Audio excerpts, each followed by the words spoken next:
Yeah, it's not that easy to be in this hot seat. I have so many stories in my life. I mean, I was born into story, I think. Um, but actually, this is a great story. I used to be like a wild animal. I mean, I still kind of am, but I'm a little bit more tamed now. And I would just follow my heart and run around the world and go on adventures and fall in love and get brokenhearted. Like it was like really high highs and really low lows. I mean, it was insane. But I moved to Australia because I met this guy snowboarding in Japan, and I fell in love with him. And I was like, I don't need to be an actor anymore. Like, I'm just gonna go. And I was like housewifing it up. And I am not a housewife. So like there was only so much surfing and baking and like cleaning, and I was working on a swimwear line, and there was only so much that I could do. Like I would get to like 2 o'clock in the afternoon and be like, what sounds really great is wine. That's a fucking amazing idea. Am I allowed to swear? Okay.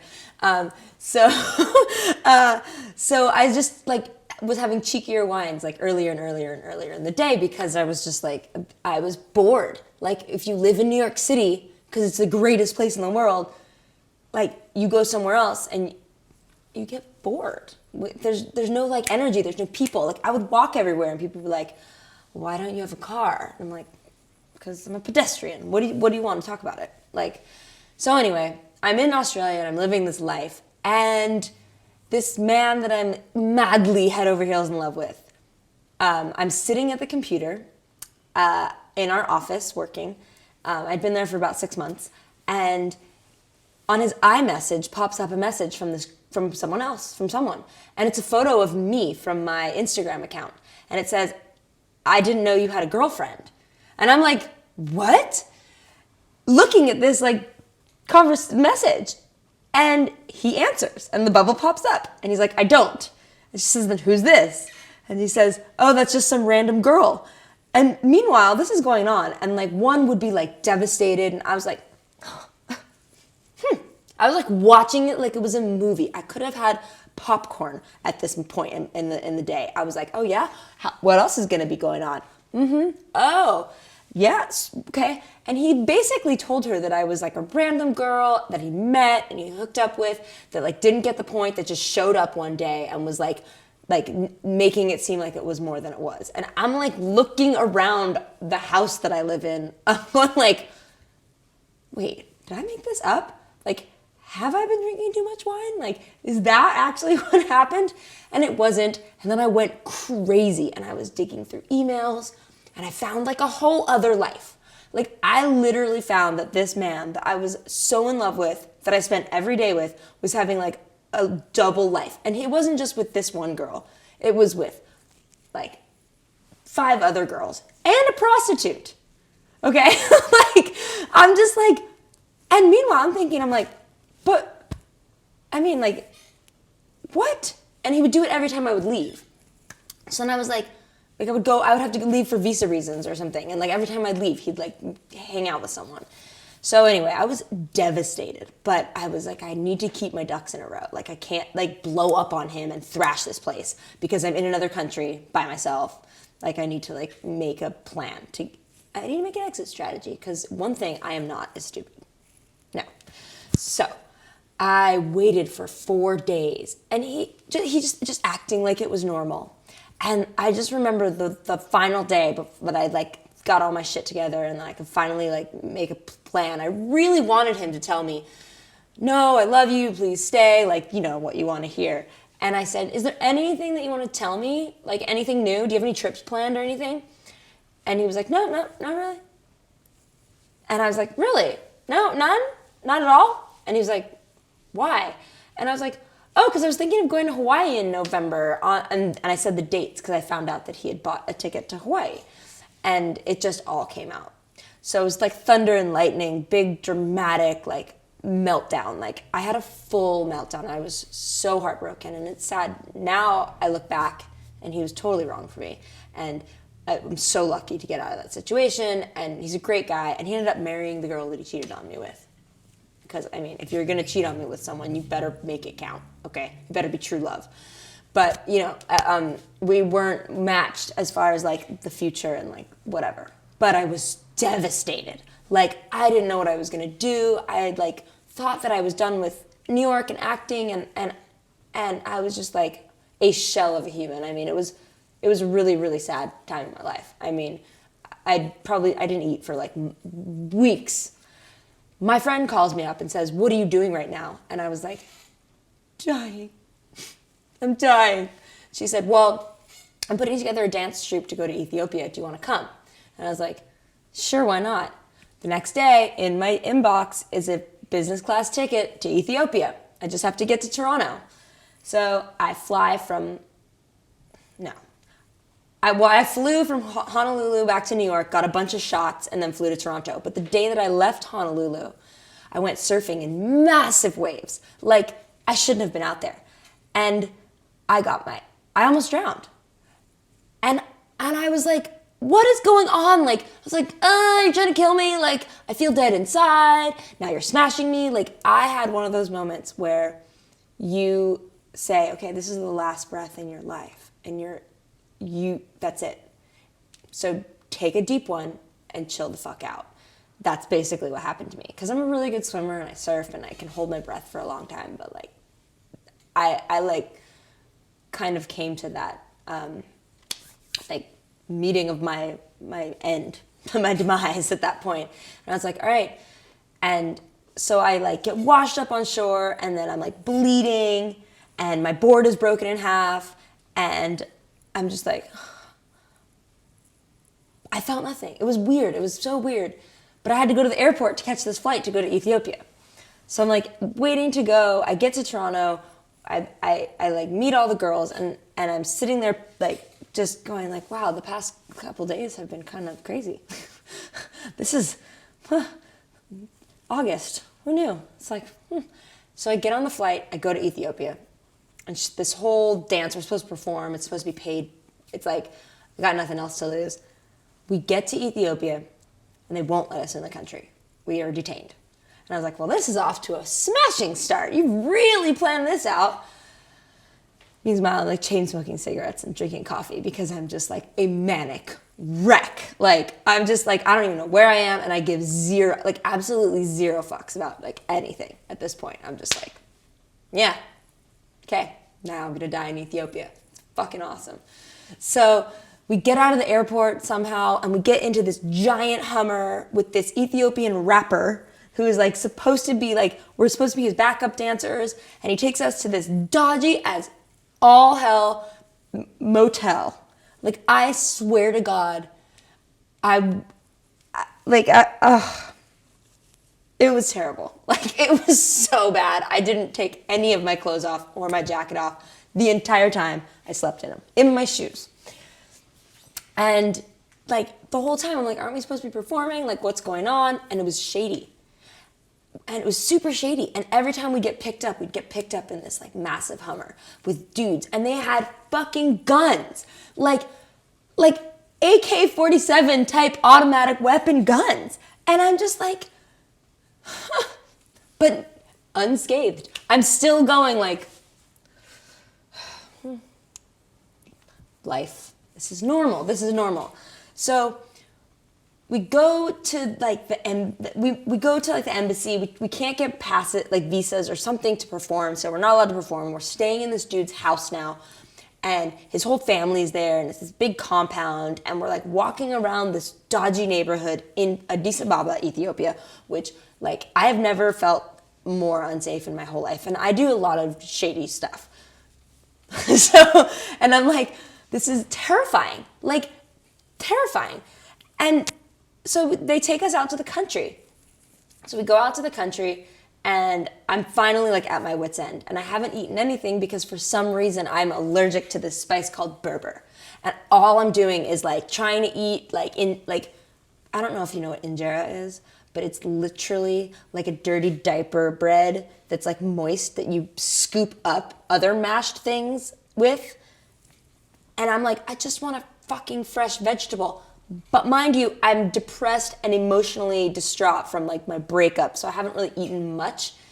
So I'm just like searching for something, and I can't eat anything. So I'm also now like probably like going crazy from hunger pains. So we're there for like a week and a half, and it's just not going good. Like, we're not performing, we're not getting paid, and we're all like, we just need to go. Like, this is not okay. So we're like in this super tiny town. We're going to get a bus. We're waiting for the bus. We like figure out how to get on this bus. It's like a little caravan type bus. And we all pile in, and I'm like, finally. And I call my cousin who works for Hilton, and I'm like, there's a Hilton in Addis Ababa. I need you to get me a room. And I need to go there, and I need to spend 24 hours there. I'm like not lying to you. Like, I need to take a shower. I need to like cry. I need to have a banana. Like, please get me a room, please. Because I was super broke because I just come back from Australia and like left my whole life there. So we're in this caravan, and one of the girls that I'm with is sitting in the seat in front of me, and she has her wallet, or like her, some girls have so much shit in a fucking foreign country. It's like, you need to have your, like, keep it together, okay? First of all. Anyway, I hope that she doesn't watch this because she's a lovely girl. Anyway, she has it like on her lap, and I just remember my spidey sense noticing out of this corner of my eye, like a guy, and maybe it's because I watch too many spy movies, but out of this corner of my eye, a dude's like, nods, and they shut the door, and then this dude taps it, and it all happened like a movie cue. They tap the thing, the car starts going, it stops in traffic, there's commotion, and she's like, hey! And I'm like, what? And a dude reaches in the window, grabs her wallet off of her lap, and then takes off. And I'm like, what just happened? She's like, he took my wallet! And I'm like, with all of our money in it? Because the guy who had hired us to pay had just given her an envelope, and she was like the one in charge and the responsible one. I think people should trust me because I know how to keep things tucked. But anyway, and her passport. So I'm like, wait, what? And the girls are like, oh my God, what are we gonna do? Somebody get him. And they're not like prissy girls. Like, these girls are like bosses, and they're cool, and they're smart and savvy, and like, but nobody is doing anything. And I'm just like, so I open the door and I book it out. Okay, and I'm talking like, those commercials that you see where the dude has like polio and he's like crawling across the river. It's like, with his change thing and he's very small. I like running in this muddy ass streets of this village in Ethiopia, Mercado, jumping over like dudes with no legs, goats, shit, like, and I'm running. And then this massive crowd is at the end. So it looks like I'm like running into like and they had stopped him because they like see, oh, what are the dumb Americans doing? Like running through the streets. And I'm like running. And I finally like find him, and this crowd has got him. And they like are yanking him to the police station, which is just like right around the corner. Which then they grab me and are taking me to the police station. And then they throw us into this room, which I later find out is a cell. But so now I'm in this room, and it is me and some warden-looking dude, two men with large weapons and knives and like angry, and the guy that robbed us on the floor, still holding the wallet, being beaten, like, and I am not even talking about like beaten up like you see in a movie. Like, they are just beating, like, they beat him so hard that his blood splattered onto my pants. And he's like crawling towards me and like begging me. And I'm like sitting there going, what, like, I can't help you. You robbed us. This is your country. Like, this is what happens, I felt horrible. And I got up and I was like, you can't keep me here. And I think I like dropped an F-bomb, and I saw the way this dude looked at me like, in this country, bitch? No. And like with his gun, and I like sat down like, okay, so we're just gonna sit here It was almost comical. It was not comical. There was nothing funny about this. This was like terrifying. But I was sitting there looking at this dude. They were beating him with his own shoes. I mean, like, I thought that was a bit much, but like beating him. And my friends, I can hear them, like there are women throwing bottles, like saying, like, whatever, I didn't even know what they were saying, but they were throwing bottles at the cell. Like I could hear them crashing on the window. My friends are outside. This one chick is crying, going, "Feather friend!" I'm like, dude, I'm not even crying. Like, you need to chill out. But I'm just sitting there and I'm like, oh, that's funny because what's going on out here is how I feel on the inside. Like I felt like my life was so done. I felt so dead inside and so like void of any sort of like humanity or love or just like I'd almost died. I was just like, well, okay, cool. I feel you. Like I literally felt like how bloody and like sobbing he was. That's how I felt on the inside. And so like I was so stoic and just like nothing, just stone the whole time. So I can't even understand what they're saying. But essentially, they were like, we need to get your story recorded by a judge. So like an hour or two later, they take me and they take this dude and they put us in a van. And they tell my friends where we're going to be. And they take us to the prison. And then they take me and the dude and they put us in a cell together. And it is just me and this dude, this poor man who is probably dead now. Like, and we're just in there together. And like, I don't speak, they speak Amharic. And I don't speak Amharic, and he doesn't speak any English, and he is just begging me for forgiveness. And I'm just like, I can't forgive you because you didn't do anything wrong to me. You stole my friend's wallet, and I chased you, and this is what's happened now. But I felt like we were in it together, and I felt so bad for him. I felt so bad, and I wanted to help him, and I couldn't do anything to help him. So maybe like a couple hours later, they come and get me out, and then they say, okay, you need to go take pictures. And I'm like, what? So me and two guards with massive weapons, because I'm a threat, clearly, are walking through the town, and my friends are behind us. And the guard turns around, he's like, here's the wallet. And I go, great. And just joking, he like hands me the wallet, and I was like, sweet, bye. And I like turned to juke him out to go, and he goes, banana! Like, I was like, okay, so guess we're not into comedy here. Haha. No, it was not funny. There's like no humor, which is something I think Americans take for granted. Like, we have this sort of like tongue-in-cheeky, like flirty, joking thing that is so white privilege in a sense. Like, it's just kind of bizarre that I thought I could like joke around with a dude with a semi-automatic weapon. But anyway, so we go into this, you know where you get like family photos taken and you wear the cowboy hat and it's like glossy? They kick down the door, yell at this family with their little kids that have little ponies, little cowboy hats on, and they make them go up against the wall, and they tell me to shake out the wallet and put everything out. And I'm like, what?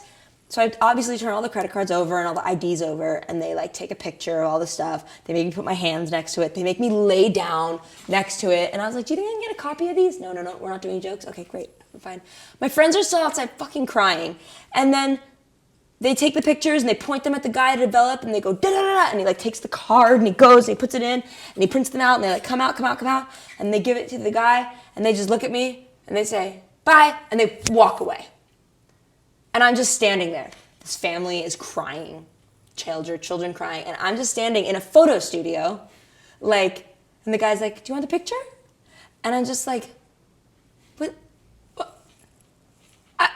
Oh my God, I can't. And I just broke down, and it was the first time that I had cried, like really just let everything go, because I'd been holding it all in, and like it was just so much that I just started breaking down crying. But then I started laughing hysterically because I realized that no matter what, I was going to be okay.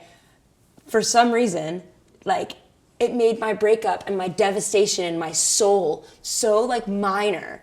And so, like, I'm so much cooler than this dude because I now have a way better story than this is the year that I, like, got broken up with.